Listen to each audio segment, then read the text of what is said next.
شیشہ اس وقت نوجوانوں میں مقبول ترین شے ہے جس کو وہ تفریح کے ہر موقع پر پیتے اور اس سے لطف اندوز ہوتے ہیں۔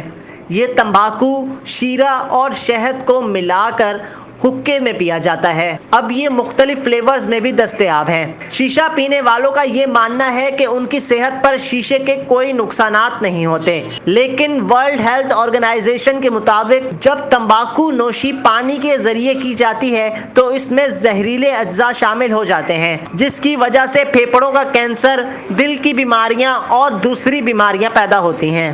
ریسرچ سے یہ بات ثابت ہو جاتی ہے کہ شیشے کا ایک کش ایک پیکٹ سگریٹ پینے کے مترادف ہے۔ اسی لیے نہ صرف سگریٹ اسموکر بلکہ شیشہ پینے والے بھی کینسر کے مرض میں مبتلا ہو جاتے ہیں، جس میں منہ، ہونٹ، زبان، حلق اور پھیپھڑوں کے کینسر کے ساتھ ساتھ دل کی بیماریاں بھی شامل ہیں۔